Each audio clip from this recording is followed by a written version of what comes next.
Nos encontramos en Apocalipsis capítulo 18 en su recta final ya. Son los últimos 4 o 5 versículos. Vamos a repasar rápidamente el último día, muy rápidamente, porque nos encontramos en un momento en el cual la ramera, esta iglesia pues que ha estado fornicando durante tantos y tantos siglos hasta que se ha convertido pues en lo que vemos hoy en día, una ramera, una contemporizadora, desde luego. Al respecto, el versículo 20, vamos a leerlos, los versículos 20, 21, 22 y 23, cuando dice: Alégrate sobre ella, cielo, y vosotros, santos, apóstoles y profetas, porque Dios ha pronunciado juicio a vuestro favor contra ella. Y un ángel poderoso tomó una piedra, como una gran piedra de molino, y la arrojó al mar, diciendo: Con el mismo ímpetu será derribada Babilonia, la gran ciudad, y nunca más será hallada. Y sonido de arpistas, de músicos, de flautistas y de trompeteros no se oirá más en ti. Y ningún artífice de ningún oficio se hallará más en ti, ni ruido de molino se oirá más en ti. Luz de lámpara no alumbrará más en ti, y la voz del novio y de la novia no se oirá ya más en ti. Porque tus mercaderes eran los magnates de la tierra, pues por tus hechicerías fueron engañadas todas las naciones. Bueno, con respecto al versículo 20, donde se le dice que se debe alegrar el cielo con respecto a lo que ha ocurrido. Se alegra el cielo y todo lo que es lo que pertenece a su esfera, a la esfera celestial. Aquellos que están, digamos, en un estadio de paciencia, esperando ser vindicados o esperando que sea vindicada la verdadera novia, concretamente. Cuando vemos el versículo 20, lo que estamos viendo es que todo se ha acabado ya. Esta Babilonia religiosa, ha caído. Ha dejado de ser ya, ha dejado de estar. Y esto pues por mano de los reyes de la tierra, que ha sido vomitada por ellos. Y cuando ocurre esto, cuando es vomitada por los reyes de la tierra, ¿cómo acontece todo esto? Por eso se alegran, ¿eh? Por eso se alegran en el cielo. ¿Cómo acontece todo esto? Versículo 21. Un ángel poderoso tomó una piedra, como una gran piedra de molino, y la arrojó al mar. Claro, ¿dónde si no? Al mar debía ser arrojada, porque es el mar quien va a devorar a la iglesia, quien va a devorar a esta ramera religiosa. Es un ángel poderoso porque, desde luego, el ministerio que tiene este ángel es importantísimo. Es un ministerio más que importante, porque lo que ocurra con la caída de la ramera marca el fin de la ciudad de Satanás, marca el fin del imperio satánico. Marca todo, como dice Marcos, creo que en el capítulo 3, ¿no? No recuerdo. Bueno, como dice Marcos, ¿no? Que una vez que caiga la iglesia, una vez que Satanás se alce contra sí mismo, pues su imperio, su casa, no va a prevalecer, sino que va a deshacerse. Por lo tanto, en el momento que este ángel entra en escena, significa que el ministerio que tiene que llevar a cabo, no olvidemos que estos ángeles no es que un ángel vaya a venir y vaya a tirar una piedra de molino, ni mucho menos.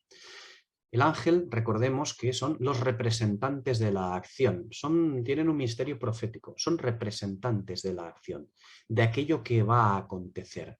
No va a haber un ángel que coja una guadaña y siegue la mies, concretamente, ¿eh? Esto no va a ocurrir. Son los representantes de la acción. Bien sean representantes divinos o bien sean representantes de la acción, pues de las naciones. No importa, ¿no? Siempre son así. Pero el ministerio de este ángel es importantísimo porque lo determina todo. Por eso se le llama un ángel poderoso. No hace falta que pensemos, porque no es así, en que este ángel es el Señor, ni mucho menos, no lo es, ¿no? Simplemente es un representante de la acción, de lo que va a ocurrir.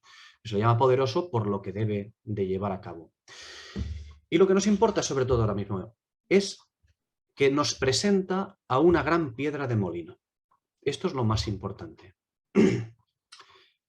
¿Qué es la gran piedra de molino?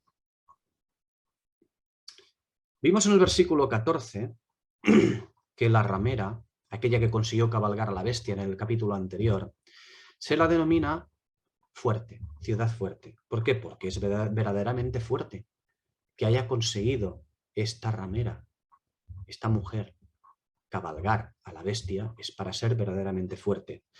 Tan fuerte, como dice Job en el capítulo 41, tan fuerte como una piedra de molino, que cuando se yergue tienen temor los fuertes.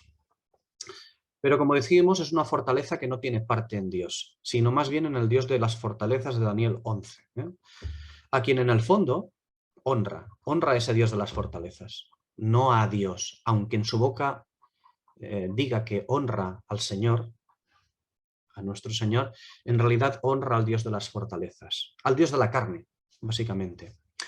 Esta fortaleza desaparecerá, se convertirá en polvo. Y desde luego que el mismo mar, aquel mar de los gentiles, que ella misma conquistó, se le volverá en contra. Porque ese mismo mar de las naciones la vomitará, la ejecutará, la defenestrará y llegará. Y por supuesto ella es lanzada al mar de las naciones, la fuerte, la que se creía que reinaba y que nunca vería duelo ni sería jamás viuda, no perdería a sus hijos. Y allí es lanzada la que engañó a las naciones, la que pervirtió el testimonio a causa de, pues, de sus fornicaciones, a causa de las muchas rameras que llegó a parir, porque ella es la gran ramera. Y en cuanto a la piedra de molino, ya dijimos el último día que tenemos varios pasajes, tanto en Mateo 18 como en Lucas 17, y concretamente uno muy especial en Marcos 9. El versículo 42. Los versículos leeremos del 42 al 47, pero el 42, donde dice: el Señor, en sus palabras proféticas: cualquiera que sirva de piedra de tropiezo a uno solo de estos pequeños que creen, mejor le sería que le ataran al cuello una piedra de molino y le echaran al mar. Bien, este versículo no está solo, le acompañan una serie de versículos.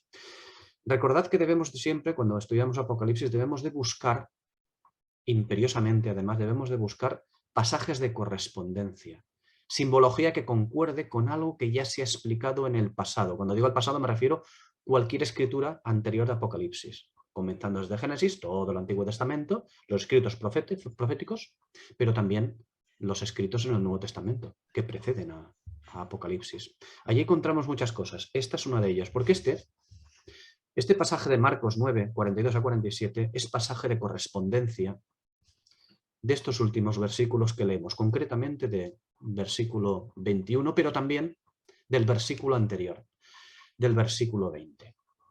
¿Por qué digo del versículo 20? Pues porque en el versículo 20 se nos muestra que hay una que se alegra a causa de la caída de esa otra. ¿Quién es la que se alegra? La Iglesia. ¿Quién es la que ha caído? La Iglesia. Se alegra la verdadera novia, la que está en el cielo. Esa es la que se alegra. ¿Quién ha caído? Aquella que está en la tierra y debería de haber cumplido, debería de haber asumido las responsabilidades sobre las cuales el Señor la constituyó. Cosas muy grandes. Un depósito sagrado que le puso en las manos a esa iglesia para que pues se ocupase de él en el tiempo que duraba. Un depósito que tiene que ver evidentemente con la Escritura. Siempre es con la Escritura. Y que pues esta iglesia aquí en la tierra lo ha inmundizado. Podríamos decir, ay caramba, es como la iglesia y la iglesia. Son dos iglesias, hay una especie de esquizofrenia. Pues bueno, pues sí, desgraciadamente hay una especie de esquizofrenia. La iglesia santa y la iglesia inmunda. Es la misma, es la misma. La esquizofrenia de siempre.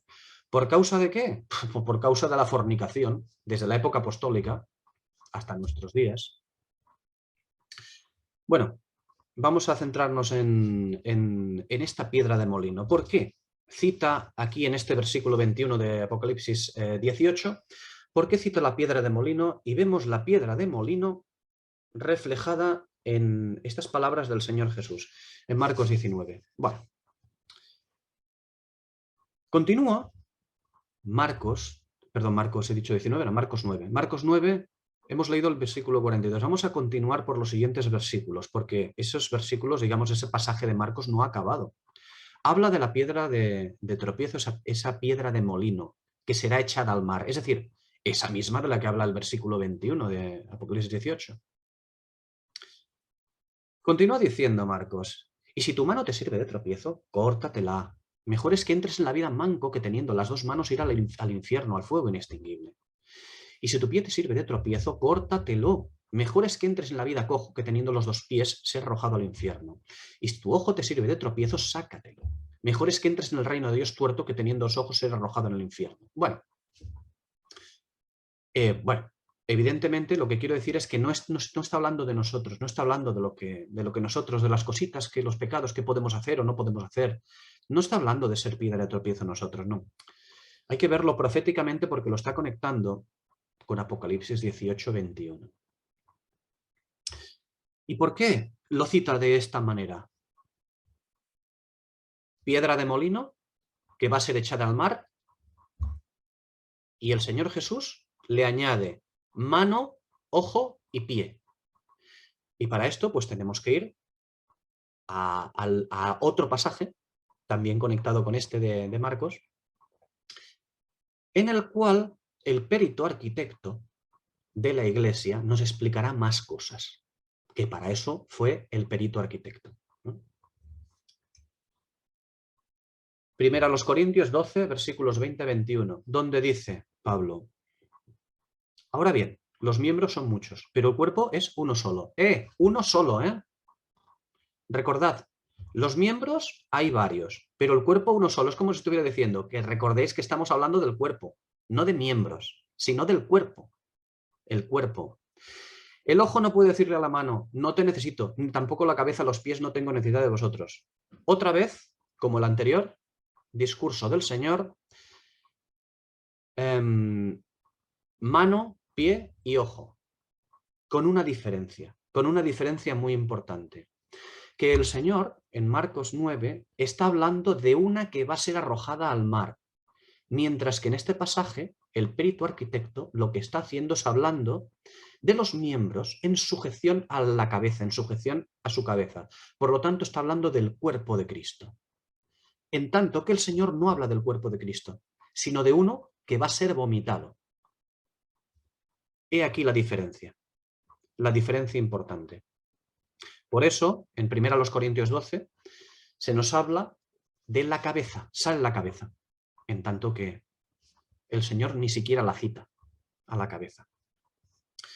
Es importante ver esta conexión de Marcos 9 con la 1 Corintios 12 y Apocalipsis 18, los versículos 20 a 23. ¿Por qué? Pues porque son pasajes de correspondencia. Es importante recordar esto. ¿Y por qué todo esto? Pues porque tanto el Señor como Pablo y Apocalipsis 18 nos están hablando de algo. O mejor dicho, tanto el Señor por un lado como Pablo en 1 Corintios 12 por otro, nos están explicando de antemano de qué va a hablar Apocalipsis 18 en sus versículos 20 a 23. Y no está hablando evidentemente de la bestia ni nada de esto, está hablando de la iglesia. Mano, ojo, pie. Esa es la piedra de molino. A eso se refiere. Como dijimos, no es la primera vez que se habla de un candelero usando esos mismos términos, ¿eh? Ya lo vimos eso anteriormente en Jeremías 25. Allí emplea los términos piedra de molino, incluso la luz de lámpara, el novio y la novia. Allí también lo emplea. Bueno, y más cosas, ¿no? La copa del vino, el furor de Dios, etcétera, etcétera. Pero, ¿por qué la emplea allí? Bueno, aquello que emplea allí Jeremías es para verterlo o para hablar contra Israel, más concretamente Jerusalén como la ciudad, como el centro religioso, ¿eh? de Israel. Dijimos que esa profecía se cumplió en el pasado. Ahora bien, aquello que se cumplió en el pasado nos ha dejado palabras exactamente iguales, una detrás de otra, para verlas ahora en Apocalipsis 18. Se le aplicó a Jerusalén, se le aplicó a Israel, al candelero. ¿A quién se va a aplicar ahora? ¿A Babilonia? Quiero decir a Babilonia. ¿A Roma se le va a aplicar? De ninguna manera. Se le aplicará a otro candelero como hubo en el pasado. ¿A quién se le aplicó? Es importante. Como dijimos, Apocalipsis, a lo largo de sus capítulos, se centra en tratar de los candeleros. Primero, el de Israel, siempre. Primeramente, Israel, al judío. Y después el de la iglesia, después los gentiles, con sus respectivas inmundicias, naturalmente. Y ahora pasamos a ver, vamos a pasar a ver en detalle el versículo 22, donde dice: sonido de arpistas, bueno, vamos a decir que sonido no, mejor, voz de arpistas. Voz de arpistas, de músicos, de flautistas y de trompeteros no se oirá ya más en ti, y ningún artífice de ningún oficio se hallará más en ti, ni ruido de molino se oirá más en ti. Bueno, interpretar este versículo diciendo que a causa de la destrucción que vemos en el anterior, en el versículo 21, a causa de su destrucción no va a haber más alegrías, ni fiestas, ni comercio, ni trabajos, etcétera, etcétera, pues, a ver, en el mejor de los casos es una obviedad y no haría falta que se hubiera escrito este versículo, ¿no? Es innecesario. Interpretar de esta manera es una pérdida de tiempo. ¿Por qué? Pues porque es una obviedad, no hace falta, es innecesario. Y para interpretar tales obviedades, en los versículos 22 a 23, pues con el 21, en el versículo 21 hubiéramos tenido bastante. Si lo que vamos a interpretar son obviedades, no hace falta que las hagamos, ya teníamos bastante con el 21. O mejor dicho, el espíritu hubiera tenido bastante con el 21. Por eso, cuando el mundo cristiano nos ofrece tal interpretación, da la impresión de que entiende que el espíritu ha colocado los versículos 22 y 23 como adorno literario. Si interpretamos así, si los versículos 22 y 23 los interpretamos como que, pues mira, ya no van a haber trabajos, ni alegrías, ni tal, ni esto, ni lo otro, tal, pues es exactamente lo mismo que decir que los versículos 22 y 23 el espíritu los ha colocado porque no tenía otra cosa que hacer. Simplemente pues para poner más letras. Pero no es así, evidentemente. El espíritu no tiene vocación de escritor frustrado, desde luego. No tiene necesidad de alargar innecesariamente los versículos. Y tampoco de usar recursos literarios, pues, por ejemplo, para deleitarnos con una prosa angelical, ¿no? El espíritu no se dedica a estas estupideces, ¿no? Por lo tanto, nuestra obligación es intentar, al menos intentar, interpretar según la tipología escrituraria. Es decir, abriendo las escrituras, como dice Lucas 24. Por lo tanto, si lo que tenemos que hacer es interpretar según la tipología escrituraria, es decir, según todo lo que hemos visto anteriormente, claro que todo lo que hemos visto anteriormente es todo lo que hemos visto, las simbologías que hemos visto en Apocalipsis, pero ojo, porque también es decir que debemos interpretar conforme a toda la simbología que hemos visto en las escrituras. Y eso es trabajo, un trabajo colosal, enorme, enorme, pero así es. Nosotros vamos a esforzarnos un poco. Vamos a perder un poquito de tiempo en buscar estas cosas. Por lo tanto, vamos a verlos. Arpistas, músicos, flautistas y trompeteros. ¿Por qué? Pues porque si desgranamos qué significa cada cosa, pues podremos ver las intenciones del espíritu. Si no, pues nos quedaremos en interpretaciones de obviedades y que no nos servirán para mucho. Sí, para despistarnos. Decíamos, arpistas, músicos, flautistas y trompeteros. Bien, el simbolismo de las arpas. Mira, esto ya lo vimos en Apocalipsis 14:2, el simbolismo de las arpas. Lo vimos allí donde nos indicaba un consuelo, donde para los fieles del Señor, allí entonces se había acabado el tiempo de luto y había llegado el tiempo del arpa. ¿Veis el simbolismo del arpa? Y tenemos un pasaje con respecto a ese consuelo en el primer libro de Samuel, capítulo 16, donde dice: diga pues nuestro Señor a tus siervos que están delante de ti. Estamos hablando de Saúl, ¿no? Estaba triste el pobrecito. Se merecía eso y más. Pero bueno, diga pues nuestro Señor a tus siervos que están delante de ti, que busquen a alguno que sepa tocar el arpa. para que cuando esté sobre ti el espíritu malo de parte de Dios, Él taña con su mano y tengas alivio. Es un pasaje. Hay otro pasaje más con respecto a esto, pero en el mismo capítulo. Y cuando el espíritu malo de parte de Dios venía sobre Saúl, David tomaba el arpa y tocaba con su mano, y Saúl tenía alivio y estaba mejor, y el espíritu malo se apartaba de él. Es curioso lo que hace el arpa. ¿Para qué sirve? El consuelo. El consuelo. No es tanto la alegría. Acompaña a la alegría muchas veces. La alegría es otra cosa, es otro simbolismo. El arpa es el consuelo. Pero tenemos las arpas presentes, aun cuando su voz no produce el consuelo, sino lo contrario, el luto. Lo contrario del consuelo es el luto. También las tenemos. Job 30:31. Se ha cambiado mi arpa en luto. Salmo 137, muy conocido porque el Salmo 137 está, si recordáis, lo utilizó pues, Verdi para componer el famoso coro de esclavos, ¿no? De la ópera Nabucco, ¿no? Decía Salmo 137, versículos 1-4, dice: junto a los ríos de Babilonia allí nos sentábamos y aún llorábamos acordándonos de Sión. En los sauces que hay en medio de ella colgábamos nuestras arpas. Y los que nos habían llevado cautivos nos pedían que cantásemos. Y los que nos habían desolado nos pedían alegría diciendo: cantadnos algunos de los cánticos de Sión. ¿Cómo habíamos de cantar el cántico de Jehová en tierra extranjera? Allí. Arpas colgadas, es el consuelo. Cuando la presencia del arpa no produce consuelo, es porque hay luto. Vamos a ver ahora a los flautistas. Otro simbolismo. Este simbolismo de los flautistas acompaña en muchas ocasiones a las arpas y tiene que ver con la alegría. El arpa no es la alegría. Si somos estrictos, el arpa no es la alegría. Pero la flauta sí.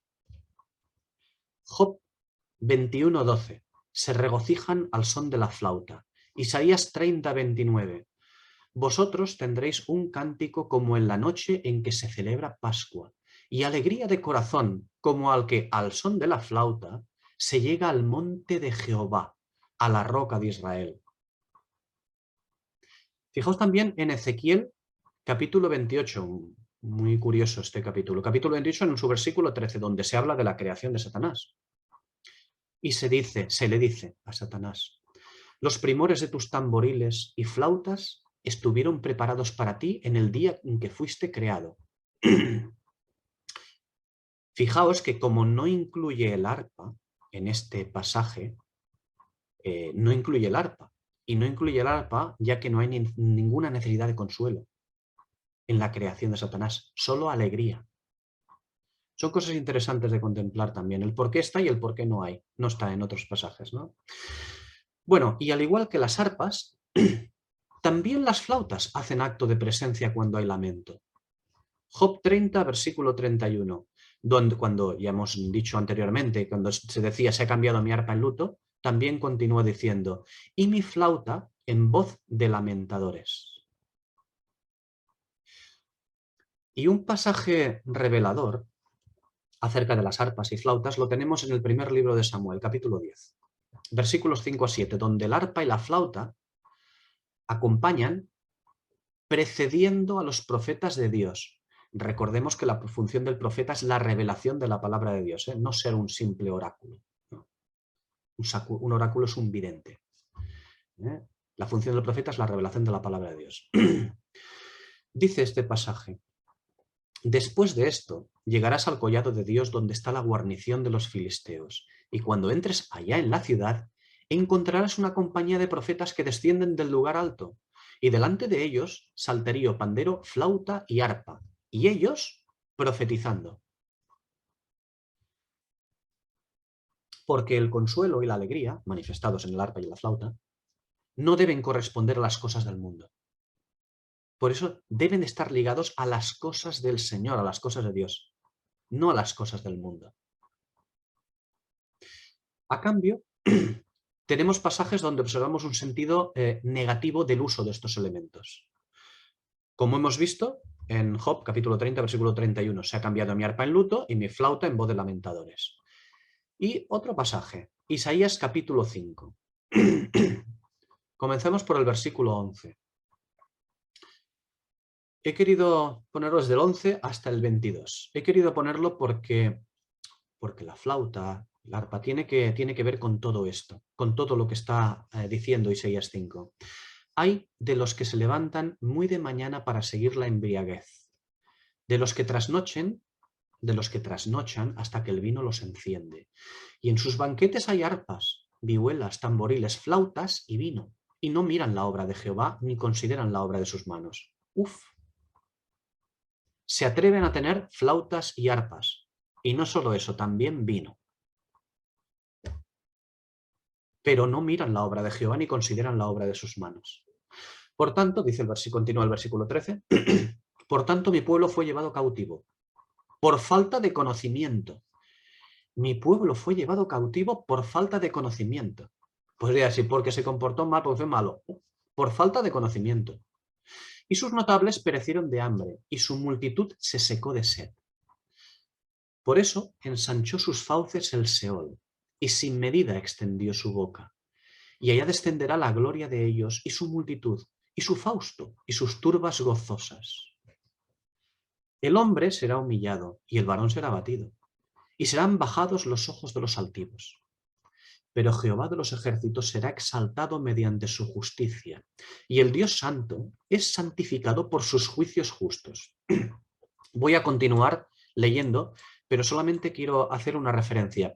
Después de haber pasado por tantos capítulos de estudio de Apocalipsis, yo sé que ahora mismo leyendo estos pasajes, como habiendo pasado por tantos estudios del libro de capítulos, libro de Apocalipsis, pues hemos visto mucha simbología, muchas cosas. Ahora al leer este pasaje, por ejemplo, hay cosas que nos vienen, ¿verdad?, a la mente, ¿no? Cuando vemos Dios es santificado por sus juicios justos. Ostras, esta expresión la he oído antes, ¿no? Ya la volveremos a ver también en el capítulo 19 de Apocalipsis. O cuando dices, ensanchó sus fauces al Seol y sin medida extendió su boca, dices, uy, qué recurso literario para decir que se van a la muerte. No. Parece como si estuviera hablando de algo más, ¿no? El mal les ha comido, ¿no? O sea, son cosas que vamos viendo, la falta de conocimiento a que alude, ¿no? Son cosas que nos van viniendo a la mente, ¿no? Bueno, disculpad, continuamos con el versículo 17. Entonces los corderos serán apacentados como en sus propios pastizales, y los cabritos devorarán los campos desolados de los ricos. Ay de los que traen la iniquidad con cuerdas de vanidad y el pecado como con bridas de carreta, los cuales dicen, venga ya, apresúrese su obra y veamos, acérquese y cúmplase el plan del Santo de Israel para que lo sepamos. Ay de los que llaman al mal bien y al bien mal, que hacen de la luz tinieblas y las tinieblas luz, que ponen lo amargo por dulce y lo dulce por amargo. Ay de los sabios en sus propios ojos, y de los que son prudentes delante de sí mismos. Ay de los que son fuertes para beber vino y hombres de vigor para mezclar bebida, la bebida mezclada siempre. Bueno, hasta aquí este pasaje de Isaías 5. No quería solamente citar el versículo donde habla de las arpas y de las flautas, quería citarlo todo porque tiene que ver con todo lo que estamos hablando, ¿no?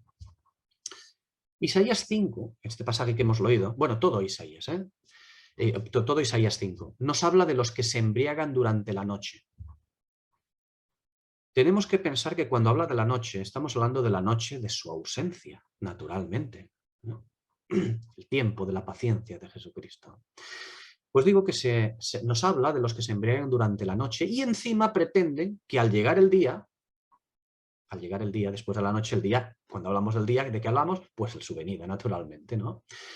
Encima pretenderán que al llegar el día puedan continuar con su embriaguez. Encima creen que van a poder continuar con su embriaguez. Y entre ellos hay arpas y flautas. Hay arpas y flautas entre ellos, cuando no deberían de existir esas flautas y esas arpas. Hay entre ellos. Están usando lo que no deben. Las arpas y las flautas deben preceder a los profetas, no a aquellos que no hacen bien. Digo que entre ellos hay flautas y arpas, pero no miran la obra de Jehová ni se ocupan de la obra de sus manos, como dice Isaías. Es decir, no se ocupan de sus cosas, de su palabra. Son los mismos que llaman al bien mal y al mal bien, los que intercambian las tinieblas y la luz. Son los que creen que reinan, porque son sabios a sus propios ojos. Son los jactanciosos, encima son jactanciosos, que se creen que, pues al llegar el día, pues podrán continuar con su embriaguez, con esa copa de embriagadora de manos de la ramera. Sí, y son los fuertes, los que se creen fuertes, ¿eh? Son los fuertes, los de la fortaleza. Y por eso mezclan la bebida, porque se creen fuertes. Y estas son cosas que tienen que ver con Babilonia la fuerte, con la copa en que esta mezcló bebida. Este pasaje de Isaías 5 no habla de los que están lejos, no habla de paganos.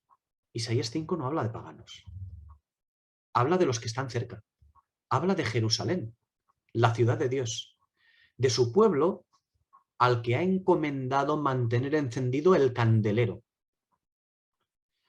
Y habla de ellos, este capítulo 5, para decir que han pervertido la enseñanza por falta de conocimiento. Han pervertido la enseñanza, dice, por falta de conocimiento. Han pervertido su propio candelero. Habla de ellos para mostrar que aunque estos creen que reina, les llegó la viudez más absoluta. ¿Y de quién habla Isaías 5? Evidentemente habla de Israel y de Jerusalén como su centro.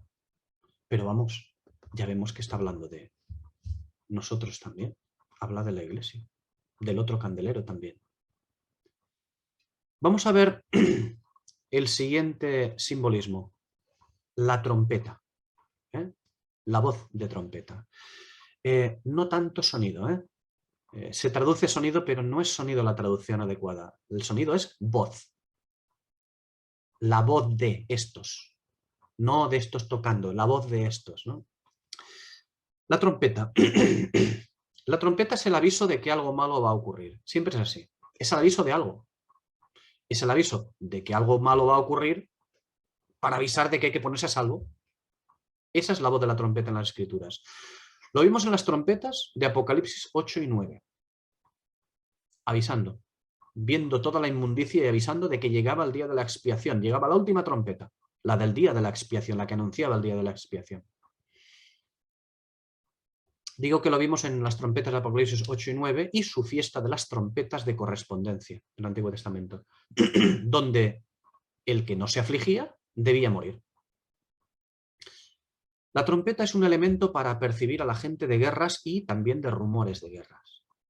Ezequiel 33, donde el atalaya da aviso al pueblo de la venida de la espada, toca la trompeta. Jeremías 4, mira, versículo 19, sonido de trompeta, pregón de guerra. Amós 3:6, donde dice, ¿se tocará la trompeta en la ciudad y no se alarmará el pueblo? ¿Caerá sobre una ciudad el infortunio sin que Jehová lo haya causado? Atención a lo que dice Amós. Porque realmente cuando se toca trompeta es a causa de un mal que el mismo Dios va a traer. Aunque sea por mano de las naciones. Es un mal que el mismo Dios va a traer.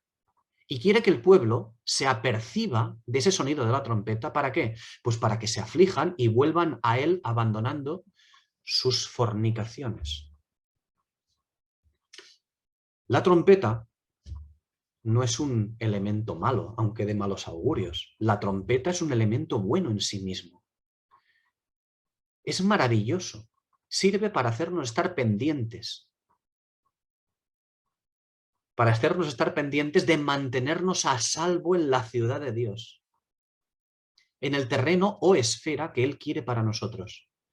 Vamos a verlo, por ejemplo, en el libro de Nehemías, en el capítulo 4, en su versículo 20. En el lugar donde oigáis el sonido de la trompeta, reuníos allí con nosotros. Reuníos allí con nosotros. Nuestro Dios peleará por nosotros. Permitidme el haber hecho este énfasis. Reuníos allí con nosotros. Al sonido de la trompeta. Subid acá. Y como no, veamos la trompeta que anuncia el día de la expiación, cuando los que se han afligido, en la fiesta de las trompetas, cuando los que se han afligido reciben la bendición del Señor siendo reunidos después de haber recibido esa aflicción. Isaías 27:13. Acontecerá también en aquel día que se tocará con gran trompeta, y vendrán los que habían sido esparcidos en la tierra de Asiria, y los que habían sido desterrados a Egipto, y adorarán a Jehová en el Monte Santo, en Jerusalén. Bueno, ya hemos visto arpas, flautas y trompetas relacionados con lo que tiene que ver con su terreno de bendición. Y el terreno de bendición tiene que ver siempre con discernir las Escrituras.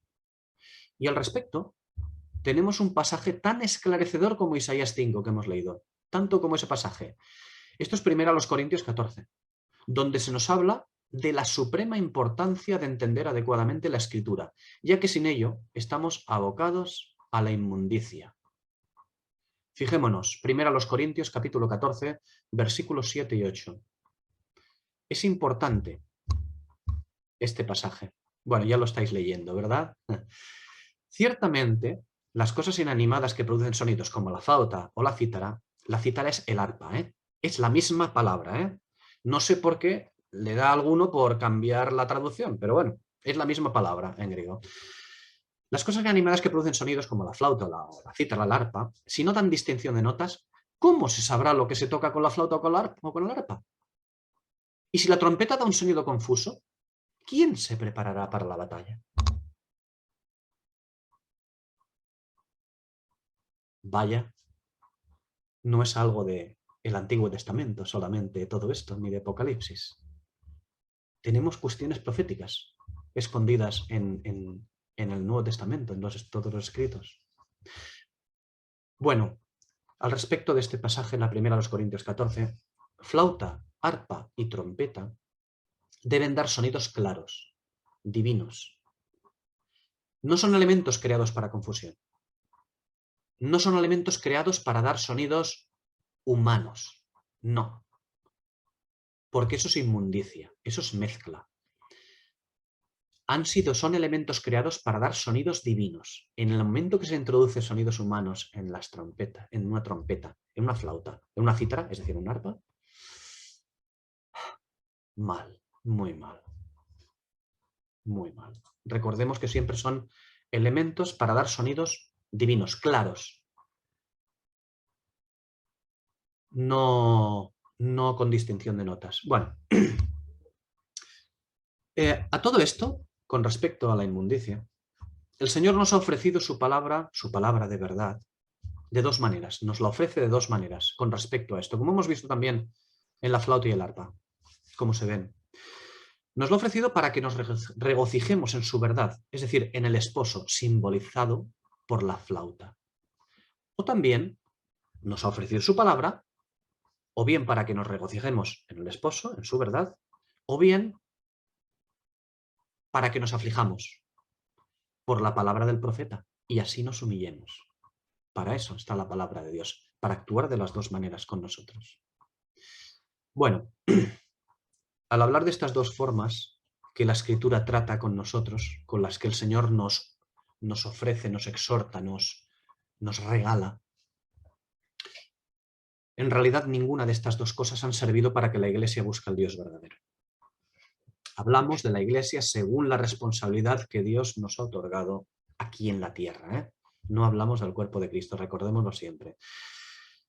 Bueno, y lo vemos en Apocalipsis, que realmente no acaban de servir, no sirven, no porque no sirvan en sí mismas, sino porque la Iglesia es inútil. Ninguna de las dos cosas ha servido para que la Iglesia busque al Dios verdadero. Pero bueno, eso ya lo tenemos plasmado en Lucas capítulo 7, versículos 31 a 34. Dice, ¿a qué pues compararé los hombres de esta generación y a qué son semejantes? Son semejantes a los muchachos que se sientan en las plazas, en la plaza, y que se gritan unos a otros y dicen, os hemos tocado la flauta y no habéis bailado. Entonamos canciones de duelo y no llorasteis. Porque vino Juan el Bautista que no comía ni pan ni bebía vino y decís tiene un demonio. Ha venido el Hijo del Hombre que come y bebe y decís, he aquí un hombre glotón y bebedor de vino, amigo de cobradores de impuestos y pecadores. Pero bueno, ¿qué podemos decir en cuanto a estas palabras? Esto que dice el Señor. Por cierto, es una obviedad decirlo, pero es que el Señor tiene razón, ¿eh? O sea, si a alguno le parece que no, bueno, pero el Señor tiene razón. Pero con respecto a este pasaje que vamos a leer, no importa lo que aquí digamos al respecto. No importa lo que digamos, porque el creyente de la Odisea seguirá diciendo, ¿en qué hemos menospreciado tu nombre? ¿En qué te hemos deshonrado? Nosotros no hemos hecho tal cosa. Nosotros adoramos al Señor Jesús y seguimos su palabra. Nos reunimos a orar, a partir el pan, a tener comunión unos con otros y a estudiar la Biblia. Y todo en su nombre. ¿Es que alguien va a decir algo diferente? Nadie dirá nada diferente. Porque además todo el mundo cree que lo está haciendo. Porque no se trata de lo que yo crea. Porque la verdad es verdad independientemente de lo que yo crea. La verdad no necesita de mis creencias para seguir siendo verdad. Incluso el Señor es Señor y soberano independientemente de lo que yo crea. Y el Señor también, cuando se habla de la existencia de Dios, el Señor existe. No importa que yo crea que Él exista o que no exista. Eso es una tontería, una pérdida de tiempo. Basar la existencia de Dios en si se cree o no se cree que exista, eso es inútil. Dios existe independientemente de lo que se crea acerca de su existencia. Por lo tanto, podemos reunirnos a orar, a leer su palabra, a tener comuniones con otros y a estudiar la Biblia. Y todo es su nombre. ¿Por qué? Porque además todo el mundo hace esto. Todo el mundo lo hace. La diferencia estriba si es conforme a la Escritura, si es conforme a la mente de Cristo. No si seguimos las instrucciones de la letra. No, sí. Estamos caminando en el camino del Señor. Es decir, si nos estamos ausentando de esa otra iglesia que cabalga a la bestia, si nos estamos alejando o manteniéndonos convenientemente alejados de esa que cabalga a la bestia. También sé que el creyente de la Odisea dirá, hombre, desde luego que sí. Vale. Solamente lo único que yo digo con respecto a lo que vemos aquí en Apocalipsis es que el Señor dice que no. Un toque de atención importante para nosotros. Decíamos, bueno, decía antes que no importa lo que aquí digamos al respecto de ello, porque tampoco han importado las palabras del Señor. Son palabras que tienen que ver con el mismo pasaje de Malaquías 1, ¿no? ¿En qué hemos menospreciado tu nombre? ¿En qué te hemos deshonrado? Dice Malaquías 1, versículos 6 y 7.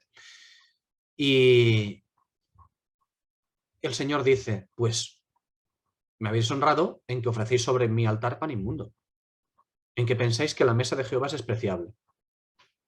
Ofrecéis el animal ciego para el sacrificio. Asimismo ofrecéis el cojo o el enfermo. Sí, claro que se ofrece animal para sacrificio, pero se ofrece el cojo. ¿Sabéis cuál es la manera de no ofrecer el cojo? Pillar al cojo pero con la mano aquí. Y así no lo veo. Y somos expertos, ¿eh? Somos expertos en cerrar los ojos, en mirar para otro lado. Somos expertos en idiotizarnos. Pero esta es la realidad. Ofrecéis el animal ciego para el sacrificio. Ofrecéis el cojo o el enfermo. Y acaba diciendo el Señor en este mismo pasaje de Malaquías 1, en su versículo 14, con respecto a todo esto, con respecto a sus sacerdotes, con respecto a su pueblo, con respecto a los representantes de su pueblo en grado máximo, sus sacerdotes. Dice con respecto a ellos, Malaquías 1, versículo 14, maldito el tramposo, ¿eh? El que hace trampa, el que moldea. Porque yo soy gran rey, dice Jehová de los ejércitos, y mi nombre es temible entre las naciones.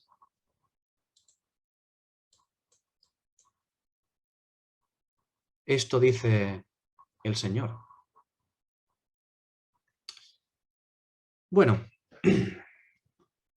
además de arpistas, flautistas y trompeteros, tenemos también a los músicos. No es que sean músicos, dos puntos, arpistas, flautistas y trompeteros. No, no. Tenemos también a los músicos. Es otra categoría. Y estos, menos mal que no se han colocado al principio, porque si no, os aseguro que en la traducción veríamos músicos, dos puntos, a los demás. Segurísimo. Pero menos mal que se han colocado convenientemente entre los arpistas y los flautistas. Entre los dos, importantes. Y debemos decir que el lugar que ocupa cada uno tiene un simbolismo. Si los hubiésemos encontrado después de los trompeteros, podríamos llegar a interpretar como un etcétera, ¿no?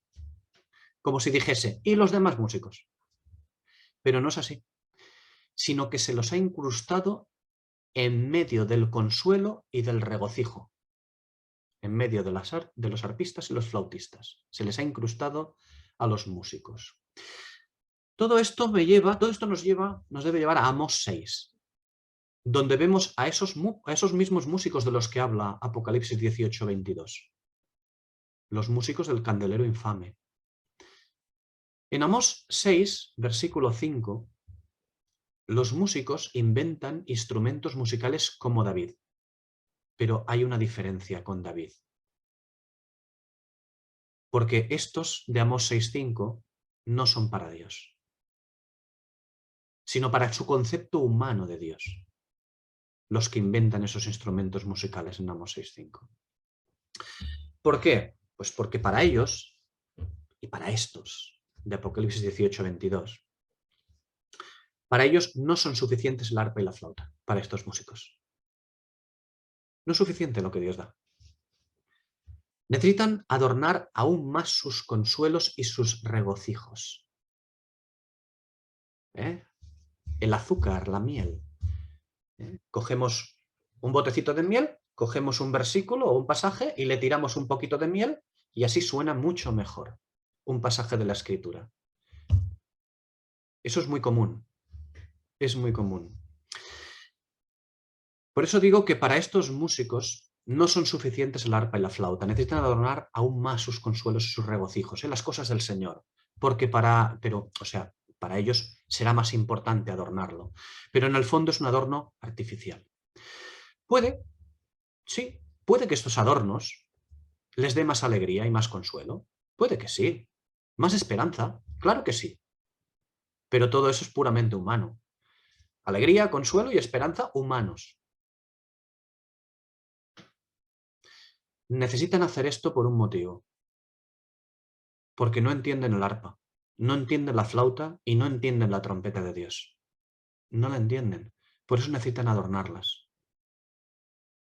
Amós 6:5 nos dice que parlotean, tararean o improvisan al son de flauta. ¿Y quiénes son estos músicos? Como viendo Amós 6, en el versículo 1 se nos dice quiénes son. Amós 6, en el versículo 1 se nos dice quiénes son los del versículo 5. Son los descuidados de Sión. ¿Y quién son los de Sión? El candelero. Los descuidados de Sión. Y confían más en Samaria, la mestiza, la mezclada, que en la Jerusalén de Dios. Eso nos dice este pasaje de Amós 6. Pero el Señor dice de ellos, dice de estos músicos, en el versículo 8, Amós 6, versículo 8, que abomina su soberbia y aborrece sus palacios, y que entregará al enemigo la ciudad y cuanto hay en ella. Claro, cualquiera dirá, hombre, solamente son los descuidados de Sión. Ya, pero es que lo que descuidan es muy grande. Es la palabra de Dios. Y descuidar la palabra de Dios es lluvia de inmundicia. Desgraciadamente, ¿no?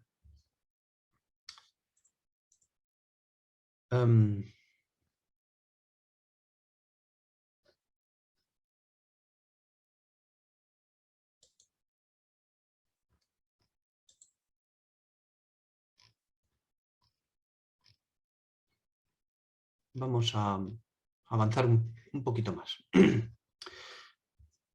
Bueno,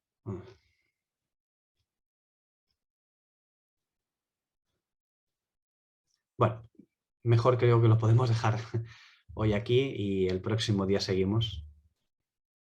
El próximo día iremos a la segunda parte del versículo. La segunda parte de este versículo 22 nos trasladará a los artífices. Tenemos unas cuantas cosas que hablar, que hablar sobre los artífices, los tecnites, sobre estos artífices. Mejor lo dejamos para el próximo día, si el Señor quiere.